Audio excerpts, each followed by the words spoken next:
கிறிஸ்துவுக்குள் மிகவும் பிரியமான சகோதர சகோதரிகளுக்கும் தேவனுடைய பிள்ளைகளுக்கும் ஆண்டவருடைய நல்நாமத்திலே வாழ்த்துக்கள் கூறி இந்த நாளின் தியானத்திற்கு உங்களை தயவோடு அழைக்கிறோம்.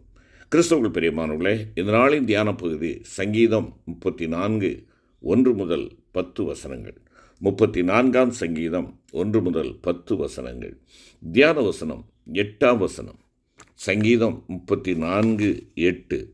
கர்த்தர் நல்லவர் என்பதை ருசித்து பாருங்கள், அவர் மேல் நம்பிக்கையாக இருக்கிற மனுஷன் பாக்கியவான். கர்த்தர் நல்லவர் என்பதை ருசித்து பாருங்கள்.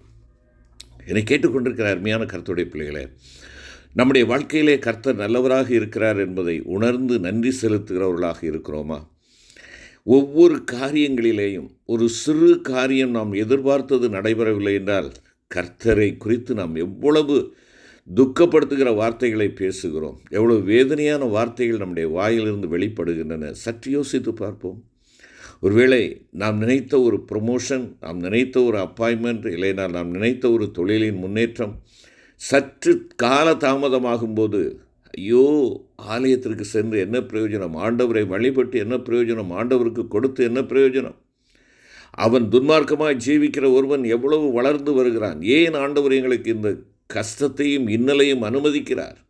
ஆண்டவர் நல்லவராக இருப்பார் என்றால் எங்களை ஏன் இவ்வளவு வேதனைக்குள்ளாக்குகிறார் என்று சொல்லி வெடிக்கின்ற வார்த்தைகளை நம்முடைய வாய் உதிர்க்கிறதல்லவா? அருமையான கர்த்தருடைய பிள்ளையே, இந்த சங்கீதக்காரன் இந்த சங்கீதத்தை சொல்லுகின்ற பொழுது, அவன் கர்த்தர் நல்லவர் என்பதை ருசித்து பாருங்கள் என்று சொல்லுகின்ற பொழுது அரியணையில் அமர்ந்து கொண்டு அவன் சொல்லவில்லை. தாவீது ராஜா தன்னுடைய சிங்காசனத்தில் உட்கார்ந்து கொண்டு இதை சொல்லவில்லை. அவன் உட்கார்ந்திருக்கிற அங்கே வெண் சாமரங்கள் வீசுகிறவர்கள் வீசிக்கொண்டிருக்க கால் மேல் கால் போட்டு அவன் களிப்போடு இருக்கிற வேளையிலே இந்த வார்த்தைகளை சொல்லவில்லை. மாறாக அவன் துரத்தப்படுகின்ற வேளையிலே அந்த சங்கீதத்திற்கு கீழே குறிக்கப்பட்டிருக்கிற குறிப்பை பாருங்கள். தாவீது அபிமெலேக்குக்கு முன்பாக வேஷமாறின போது அவனால் துரத்தி விடப்படுகையில் பாடின சங்கீதம். ஒரு ராஜா தன்னுடைய ஜீவனை காத்து கொள்வதற்காக வேஷமாறினவனாக அவன் ஓடிக்கொண்டிருக்கிறான், துரத்தப்படுகிறான். அருமையான கர்த்தருடைய பிள்ளைகளே, அப்படிப்பட்ட வேளையில் கர்த்தரால் அபிஷேகம் பண்ணப்பட்டவன், ராஜாவாக தெரிந்து கொள்ளப்பட்டு அபிஷேகம் பண்ணப்பட்டவன், ஆனால் அரியணையில் இன்னும் அமரும் காலம் வரவில்லை. ஓட்டமாக இருக்கிறது, வேட்டையாடப்படுகிறவனாக இருக்கிறான். அப்படிப்பட்ட வேளையில் தான் அவன் சொல்கிறான், கர்த்தர் நல்லவர் என்பதை ருசித்து பாருங்கள். அந்த முதல் வசனம் சொல்லு, கர்த்தரை நான் எக்காலத்திலும் ஸ்தோத்திரிப்பேன், அவர் துதி எப்போதும் என் வாயில் இருக்கும். என்ன அருமையான ஆழமான ஒரு சாட்சி உள்ள ஒரு வார்த்தை பாருங்கள். என்னிடத்தில் எல்லாம் இருந்தாலும் சரி, என்னிடத்திலிருந்து எல்லாம் எடுத்துக்கொள்ளப்பட்டாலும் சரி, நான் எல்லாம் உடையவனாகவோ எல்லாம் இழந்தவனாகவோ, எல்லா நன்மைகளையும் பெற்றவனாகவோ நன்மைகளை இழந்தவனாகவோ நான் இருந்தாலும் சரி, கர்த்தருக்குள் மகிழ்ச்சியாக இருப்பேன்.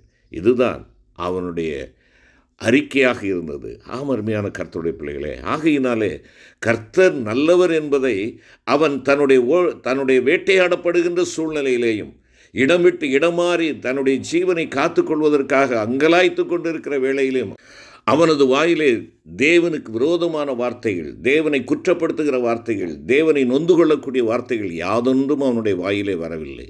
அருமையான கர்த்தருடைய பிள்ளைகளே, நீங்களும் நானும் இந்த நாளிலே நம்முடைய வாழ்க்கையை சற்று நிதானித்து பார்ப்போம். என் ஆண்டவர் நல்லவர் என்பதை நான் எல்லா நன்மைகளையும் பெற்றிருக்கின்ற பொழுது மாத்திரம் நான் அனுபவித்து சொல்லுகிறவனாக அல்ல. நான் ஒருவேளை இன்னும் எனக்கு நன்மை கிட்டாத பொழுதும், நான் இன்னும் ஓடிக்கொண்டு வேதனைப்பட்டு கொண்டிருக்கின்ற பொழுதும் என் வாயில் இந்த வார்த்தைகள் வருகிறதா? சர்க்கரை இனிக்கும், தேன் தித்திக்கும், இவைகளெல்லாம் அனுபவத்தில் கண்ட சத்தியங்கள். அனுபவித்தே எக்காரியத்தை சாட்சி பகரலாம். கர்த்தர் நல்லவர் என்பதை அவரோடு பழகி சகவாசம் செய்துதான் அறிந்து கொள்ள முடியும். வேதத்திலே அவர் நல்லவர் என்பதை பல பக்தர்கள் தங்கள் அனுபவத்திலிருந்து எடுத்து காட்டியிருக்கிறார்கள். அதுவுமல்லாமல் ஆண்டவராய் இயேசு கிறிஸ்து தாமே தம்மை குறித்தும் சாட்சி பகிர்ந்திருக்கிறார். நாம் சற்று தியானிப்போம். முதலாவதாக, தேவன் நல்ல போதகர். நல்ல போதகர். நியாயசாஸ்திரி ஒருவன் ஆண்டவரிடத்தில் வந்து, நல்ல போதகரே, நித்திய ஜீவனை சுதந்திரித்துக் கொள்வதற்கு நான் என்ன செய்ய வேண்டும் என்று கேட்கிறான். மத்தேயு 19:17. தேவனை வெளிப்படுத்த உலகத்தில் வந்த இயேசு கிறிஸ்து நல்ல போதகராக தம்மை விளங்க பண்ணினார். தாமே நல்லவராக ஜீவித்தபடியால் நல்ல போதனையை அவர் கொடுக்கக்கூடியவராகவும் இருந்தார். சங்கீதக்காரன் இந்த சத்தியத்தை 25ஆம் சங்கீதத்திலே 8வது வசனத்திலே குறிப்பிடுகிறார். சங்கீதம் 25:8, கர்த்தர் நல்லவரும் உத்தமருமாயிருக்கிறார், ஆகையால் பாவிகளுக்கு வழியை தெரிவிக்கிறார் என்பதாக குறிப்பிடுகிறார். வழிதப்பி நடக்கிற மனுஷனுக்கு நல்ல வழியை காட்டக்கூடிய நல்ல போதகர். பேச்சளவில் மாத்திரமல்ல, அருமையான கர்த்தருடைய பிள்ளைகளை, இன்று பேச்சுகளிலே வீரர்களாக நாம் நன்மை செய்கிறவர்களாக காணப்படுகிறோம். ஆனால் சாதனையில் நான் சாதித்து காட்டியிருக்கிறேனா? தேவன் பேச்சளவில் மாத்திரமல்ல, அதை சாதனையிலும் சாதித்து காட்டி போதித்தார். நான் பரிசுத்தர், நீங்களும் பரிசுத்தராயிருங்கள். நான் உங்களில் அன்பாயிருக்கிறது போல நீங்களும் ஒருவரில் அன்பாயிருங்கள். ஆண்டவருடைய வார்த்தையை கேளுங்கள். பரிசுத்த யோவான் எழுதின சுவிசேஷம் 13ஆம் அதிகாரம் 13 முதல் 15 வசனங்களை பார்ப்போம் என்றால், ஆண்டவர் சொல்லுகிறார், நீங்கள் என்னை போதகர் என்றும் ஆண்டவர் என்றும் சொல்லுகிறீர்கள். அது சரிதான், நான் அப்படித்தான், நான் அவர்தான். நான் உங்களுக்கு செய்தது போல நீங்களும் செய்யும்படி உங்களுக்கு மாதிரியை காண்பித்தேன் என்பதாக அவர் குறிப்பிடுகிறார். தாழ்மையை கற்றுக் கொடுத்த ஆண்டவர் தாமே தம்மை தாழ்த்தி சீடர்களின் கால்களை கழுவினார். இன்னும் நல்ல போதகர் என்பதை தம்முடைய உபதேசங்களின் மூலமாக விளங்க பண்ணினார். ஓமைகளின் மூலமாகவும் பொருட்களின் மூலமாகவும் அவர் தம்முடைய போதனையை தெளிவுபடுத்தினார். சிறு பிள்ளையை எடுத்து சீசலுக்கு முன்பாக நிறுத்தி போதித்தார். உப்பு, வெளிச்சம் போன்ற ஓமானங்களின் மூலமாக போதித்தார். தேவன் நல்லவர், நல்ல போதகர். இன்றைக்கும் அவர் போதகராகவே இருக்கிறார். ஏசாயா 48ஆம் அதிகாரம் 17வது வசனத்தை பார்ப்போம் என்றால், இஸ்ரவேலின் பரிசுத்தராயிருக்கிற உன் மீட்பரான கர்த்தர் சொல்லுகிறதாவது, பிரயோஜனமாயிருக்கிறதை உனக்கு போதித்து நீ நடக்க வேண்டிய வழியிலே உன்னை நடத்துகிற உன் தேவனாகிய கர்த்தர் நானே என்று சொல்லுகிறார். ஆம், நல்ல போதகர், பிரயோஜனமான வேளை போதிக்கிற போதகர். ஆம், அருமையான கர்த்தருடைய பிள்ளைகளே, உன்னை நடத்துகிற உன் தேவனாகிய கர்த்தர் அதிகாலையிலே அவருக்கு காத்திருக்கிற மக்களை அவர் தம்முடைய வசனங்கள் மூலமாகவும் புது வாழ்க்கையின் அனுபவங்கள் மூலமாகவும் போதிக்கிற நல்ல போதகர். எனவே தான் சங்கீதக்காரன் சொல்லுகிறான், நான் உபத்திரவப்பட்டது நல்லது, அதனால் உமது பிரமாணங்களை கற்றுக்கொள்ளுகிறேன் என்கிறார். இன்றைக்கு போதிக்கிறார். அவரை உன் போதகராக நீ ஏற்றுக்கொள். அவர் நல்ல போதகர். அவருடைய போதகத்தை தள்ளிவிடாதே. இரண்டாவதாக, கடவுள் நன்மையின் சொருபியாக இருக்கிறார். நன்மையின் சொருபி. அப்போஸ்தலர் 10ஆம் அதிகாரம் 38வது வசனத்தை நாம் பார்க்கின்ற பொழுது, அவர் நன்மை செய்கிறவராய் சுற்றித் திரிந்தார் என்பதாக பார்க்கிறோம். இவ்வுலகத்தில் வெளிப்பட்ட தேவனாகிய இயேசு கிறிஸ்து எங்கே போனாலும் நன்மையை செய்தார். வியாதியஸ்தருக்கு வியாதியில் பரிதாபப்படுகிறவராய் அவர்களோடு அனுதாபப்பட்டு அவர்கள் வியாதியை நீக்கினார். குருடர்கள் பார்வை பெற்றார்கள், சப்பானிகள் நடப்பதற்கு பலன் பெற்றார்கள், செவிடர் கேட்கும் திறனை பெற்றார்கள், குஷ்டரோகிகள் சுகமடைந்தார்கள், மரித்தோர் உயிரோடே எழுப்பப்பட்டார்கள். எங்கே போனாலும் உலக சஞ்சலங்களை சகிக்காதவராய் நன்மையை செய்து அவர்களை சந்தோஷத்தை அனுபவிக்கும்படியான கிருபையை கொடுத்தார்.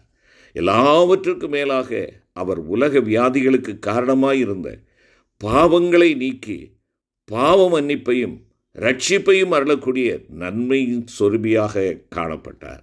உன் பாவங்கள் மன்னிக்கப்பட்டது, எழுந்து நட, இனி பாவம் செய்யாதே.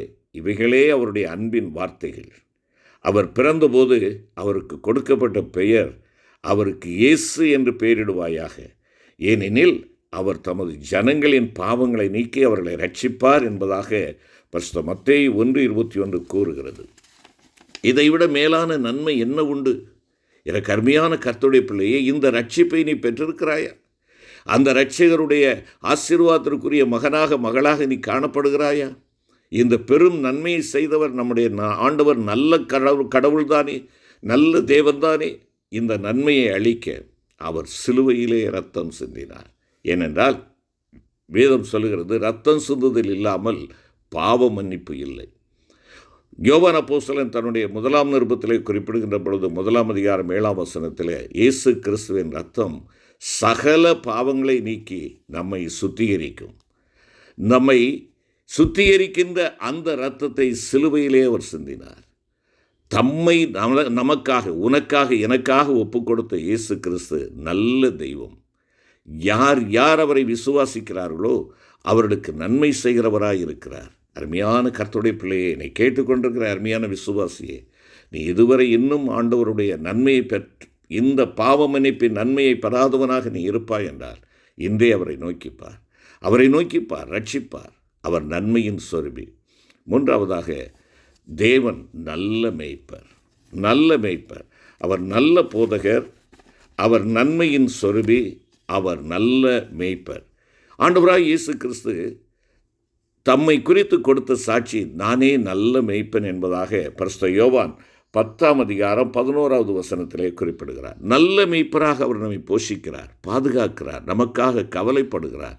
நல்ல மேய்ப்பன் தன் ஆடுகளுக்காக தன் ஜீவனையும் கொடுக்கிறார். நீ அவருடைய ஆடா அல்லது காணாமற் போயிருக்கிறாயோ? நல்ல மேய்ப்பனாகிய அவர் உன்னை தேடித் திரிகிற மேய்ப்பன். கண்டுபிடிக்கும் அளவும் கஷ்டத்தை நஷ்டத்தை பாராமல் உன்னை தேடுகிறவர். அவர் நல்ல மேய்ப்பன். இந்த நல்ல போதகருக்கு, நன்மை சொருபிக்கு, நல்ல மேய்ப்பருக்கு உன்னை ஒப்புக்கொடு. மேய்ப்பனின் சத்தம் அறிந்து அவருக்கு கீழ்ப்படி. செபிப்போம். எங்கள் அன்பின் ஆண்டவரே, நாங்கள் நல்லவனாக, நன்மை பெற்றவனாக, நல்ல மேய்ச்சலை கண்டடைகிறவனாக ஆசீர்வதிக்கப்பட அப்பா உம்முடைய அருளையும் ஆசையும் தாரும். மீட்பர் இயேசு கிறிஸ்துவின் மூலம் வேண்டிக் கொள்கிறோம் நல்ல பிதாவே. ஆமேன்.